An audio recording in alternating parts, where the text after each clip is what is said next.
오늘 제목이 백성을 돌보는 참 통치자라는 말씀으로 함께 말씀을 살펴봅니다. 오늘 본문에 우리 이사야서의 말씀에서 계속해서 예언하고 있는 말씀, 바로 이 예수 그리스도에게 집중되고 있는 것을 알 수가 있습니다. 특별히 오늘 본문은 위기의 시대에 참된 통치자는 어떻게 그 나라를 세우는가라는 것을 오늘 말씀을 통해서 우리에게 보여주고 있습니다. 당시 남유다죠. 이스라엘이 북이스라엘과 남유다로 나뉘어져 있는 상황이었어요. 북이스라엘은 이미 아수르에 의해서 멸망을 당한 상황이었고, 남유다도 이제 그 나라의 운명이 총각에 달려 있는 그런 상황이었습니다. 그런 상황에서 남유다는 지금 밖으로는 아수르의 위협을 받고 있는 상황이었고, 안으로는 이 전쟁으로 말미암아 모든 가치가 다 무너지고 있던 그런 때였던 것이죠. 그래서 사람들은 하나님을 의지하기보다도 정치적인 계산과 인간적인 힘을 의지하려 하는 그런 모습들이 더 많았습니다. 그래서 하나님은 이사야 선지자를 통해서 새로운 소망을 선포하고 있는 것입니다. 그것이 바로 오늘 1절 말씀이에요. 보라, 장차 한 왕이 공의로 통치할 것이며 백성들이 정의로 다스릴 것이다, 이렇게 말씀하죠. 그러니까 하나님께서 말씀하시는 참된 통치자는 어떤 자인가? 바로 백성 위에 군림하는 자가 아니라 백성을 보호하고 진리를 바로 세우고 무너진 것을 회복해 하는 자가 바로 참된 통치자다. 그리고 오늘 이 말씀의 궁극적인 성취는 누구를 통해서 이루어지느냐? 바로 예수 그리스도를 통해서 이루어진다라는 것을 오늘 본문이 말씀합니다. 먼저 백성을 돌보는 참된 통치자는 어떤 자인가? 백성들에게 피난처가 되어주시는 분입니다. 오늘 말씀에 보니까 이 공의와 정의에 대해서 말씀을 하고 있어요. 통치자의 역할은 무엇인가? 자신의 유익을 위해서 권력을 사용하는 자가 통치자가 되어서는 안 됩니다. 하나님의 기준으로 백성을 다스리는 사람이 되어야 하는 것이죠. 그러므로 오늘날 우리 가운데 세워진 위정자들이 자신의 권력을 의지해서 통치하려고 한다면 그것을 위해서 우리는 기도하는 일을 놓쳐서는 안 되는 것입니다. 만약 사람의 힘과 권력이 기준이 되어진다면 어떻게 되는가? 약한 사람은 당연히 고통을 받을 수밖에 없을 것이고, 힘 있는 사람의 목소리만 커질 수밖에 없습니다. 또 돈이 기준이 되면 어떻게 되는가? 그것은 바로 가진 사람이 더 많은 것을 차지할 수밖에 없는 그런 사회가 될 수밖에 없는 것이죠. 그래서 참된 통치자의 모습을 오늘 2절은 이렇게 말씀합니다. 또 그 사람은 광풍을 피하는 곳, 폭우를 가리는 곳 같을 것이며 마른 땅에 냇물 같을 것이며 곤비한 땅에 큰 바위근을 같으리니라고 말씀합니다. 당시 오늘 남유다는요, 군사적으로 정치적으로 위기 속에 있는 상황이라고 말씀을 드렸습니다. 그런데 오늘 하나님께서 그 남유다에게 약속하시는 말씀이 무엇인가? 그들을 보호하고 돌보아 주시겠다라고 말하고 있는 것입니다. 이 말씀은 앞에서도 말씀을 드렸지만 궁극적으로 예수 그리스도를 바라보게 하는 말씀이죠. 여러분, 우리 예수님이 그런 분입니다. 예수님이 육신을 입으시고 이 땅에 오셨습니다. 우리의 죄를 해결하시기 위해서 십자가에 못 박혀 죽으셨습니다. 그리고 부활 승천하셔서 우리에게 성령을 보내어 주셨다는 것이죠. 그래서 우리 예수님은 우리의 피난처가 되어 주셨다라고 말씀합니다. 여러분, 우리에게도 이 광풍이 몰려올 때가 있습니다. 이 광풍이 몰려오게 되면 순식간에 모든 것들이 다 날려질 수밖에 없죠. 가정에도 그렇고, 또 자녀에도 그렇고, 또 경제적인 문제도, 또 우리 인간관계나 미래에 대해서도 광풍이 몰아치면 순식간에 다 무너질 수밖에 없는 것입니다. 그러나 오늘 성경은 우리에게 분명한 사실을 우리에게 말씀합니다. 예수 그리스도만이 우리의 참된 피난처가 되어주신다라는 말씀입니다. 그때에 참된 왕의 통치가 시작되면 회복이 되는 것이 있는데, 사람의 눈과 귀가 회복이 된다라고 말씀합니다. 사람들의 근본적인 가장 큰 문제는 무엇인가? 바로 환경 때문이 아니라는 거예요. 하나님의 말씀을 말하지도 않고 하나님의 말씀을 들으려 하지도 않기 때문에 위기가 다가온다라는 말씀입니다. 오늘 3절 말씀에 보니까 보는 자의 눈이 감기지 아니할 것이요 듣는 자의 귀를 기울일 것이며 라고 말씀합니다. 그러므로 우리는 하나님의 말씀을 붙들고 믿음으로 살아갈 때에 이렇게 기도해야 돼요. 내 눈을 열어서 주님을 볼 수 있게 하시고 내 입을 정결케 하사 하나님의 귀한 말씀을 전하는 자가 되게 하여 주시옵시고 또 하나님의 귀를 열어서 주님의 말씀을 듣는 자가 되게 하여 주옵소서. 이렇게 기도해야 하는 것이죠. 두 번째로 오늘 백성을 돌보는 참된 통치자는 어떤 자인가? 거짓과 어리석음을 바로잡는 자라는 겁니다.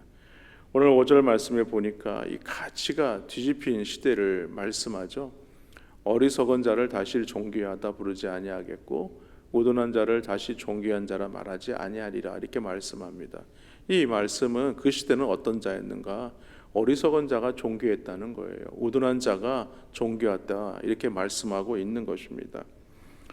다시 말해서 어리석은 사람이 존귀한 사람처럼 대접을 받았고 악한 사람이 좋은 사람처럼 보이는 시대. 그러니까 마치 이 거짓이 진리를 포장하는 그런 시대였다는 것입니다. 그래서 진리를 말하지만 진리가 아니라 이 거짓에 포장된 이 진리를 말하는 그런 시대다라고 지금 말씀합니다. 그러나 참된 왕이 오시면 그 가치가 바로 세워진다라고 말씀하죠. 무엇이 옳고 그른지를 분명하게 밝히게 된다라고 지금 말씀하고 있는 것입니다. 오늘 그리고 참된 지도자의 모습을 존귀한 사람은요, 존귀한 일을 계획한다라고 말씀합니다. 왜냐하면 무엇을 계획하느냐에 따라서 그 사람의 영적인 상태를 우리가 알 수 있기 때문이죠. 사람이 어떤 생각을 하거나 어떤 계획을 가지고 있다라는 것을 통해서 그 사람이 하나님 앞에 올바른 삶을 살아가고 있는 자인가 그렇지 않는가라는 것을 알 수 있다는 것입니다. 자신의 이름을 높이고 자신만을 위한 계획을 가지고 있는 자라면 그것은 참된 영적인 사람이 아니라는 것이죠. 하나님의 영광을 위해 계획하고 다른 사람을 살리고 교회를 세우는 일을 계획하는 자가 진정으로 참된 통치자가 될 수 있다라고 말하고 있는 것입니다. 특히 이 말씀은 오늘 몸된 교회에서 우리에게 맡겨주신 이 직분을 통해서도 우리는 그것을 바로 나타낼 수 있어야 되는 것입니다. 우리에게 맡겨진 이 직분을 우리는 바로 알아야 됩니다. 그것은 하나님께서 우리를 하여금 높아지라고 주신 것이 아니라 섬기라고 주신 것이기 때문입니다. 그렇기 때문에 직분에 대해서 생각할 때에 내가 높아졌다라는 생각이 있어서는 안 된다라는 것을 말하는 것입니다. 특히 교회의 지도자라면 사람을 자기 아래에 두는 사람이 되어서는 안 됩니다. 사람을 세워주는 사람이 되어야 하는 것이죠. 또한 참된 지도자는요, 안일함을 버려야 된다라고 말씀합니다. 오늘 9절 말씀에 보니까 너희 안일한 여인들아 일어나 내 목소리를 들을지어다. 너희 염려 없는 딸들아 내 말에 귀를 기울일지어다 라고 말씀합니다. 이 안일이 무엇이겠습니까? 위기의 상황이 지금 다가오고 있는데 마치 아무런 문제가 없는 것처럼 살아가는 것이 바로 이 안일함입니다. 그런데 문제는 이 영적인 안일함이 더 위험합니다. 고난을 당하고 문제가 생기고 있는데도 불구하고 하나님을 찾지도 않고 엎드려 기도하지도 않는다는 거예요. 그래서 하나님께서 하시는 말씀이 무엇인가? 일어나서 하나님의 목소리에 귀를 기울여라 라고 이렇게 말씀하고 있는 것입니다. 마지막으로 백성을 돌보는 참된 통치자는 어떤 자인가? 성령을 부어 평안을 준다는 것입니다. 오늘 15절 말씀에 보니까 말씀의 가장 전환점이 되는 말씀이 나오죠. 마침내 위에서부터 영을 우리에게 부어주시리니 광야가 아름다운 밭이 되며 아름다운 밭을 숲으로 여기게 되리라 라고 말씀합니다. 그러니까 이 모든 것을 회복하게 하는 그 주체가 누구냐? 바로 성령님이다 라고 지금 말씀합니다. 여러분, 사람의 노력도 필요하지만 황폐한 땅을 완전히 회복할 수 없다라고 말하고 있는 것입니다. 왜냐하면 사람들의 마음은 조속 변덕으로 변하기 때문이죠. 다시 죄에 빠질 가능성이 많기 때문에 그렇습니다. 그러므로 하나님은요, 성령을 부어주심으로 말미암아 회복하게 하신다. 그러니까 우리의 노력과 헌신도 있어야 되지만 성령을 받는 일이 매우 중요하다라고 지금 말하고 있는 것입니다. 그럴 때에 오늘 성령이 임하여 광야가 변한다라고 말씀하죠.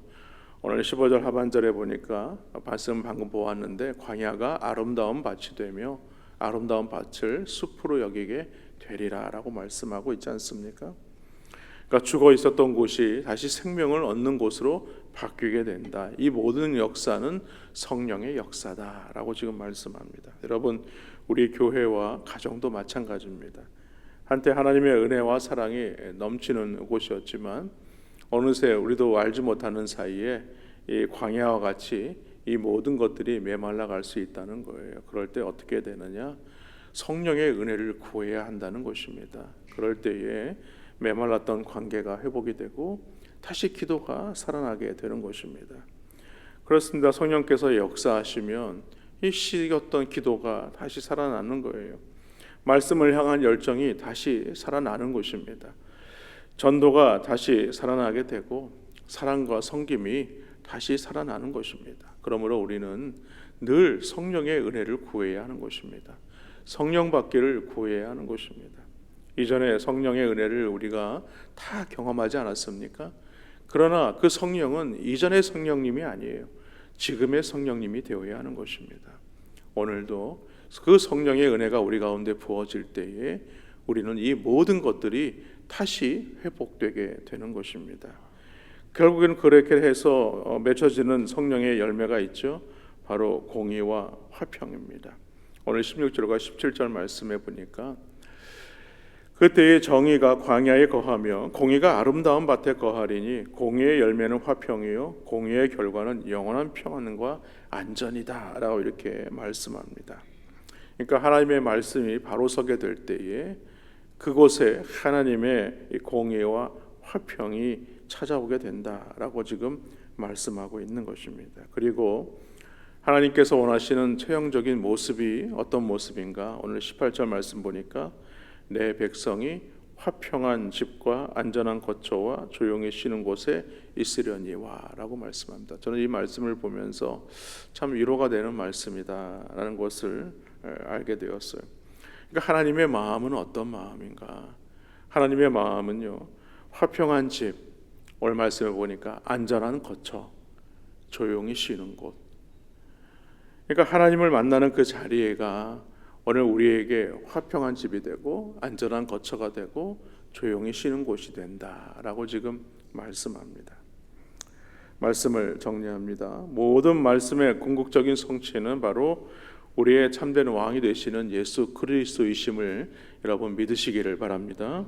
오늘 예수님께서 우리에게 참되는 왕으로 오셔서 통치하실 때에 이러한 하나님의 역사가 우리 가운데 나타난다는 사실을 믿고 그 하나님을 놓치지 않는 오늘 귀한 성일이 되기를 주님의 이름으로 간절히 축원합니다.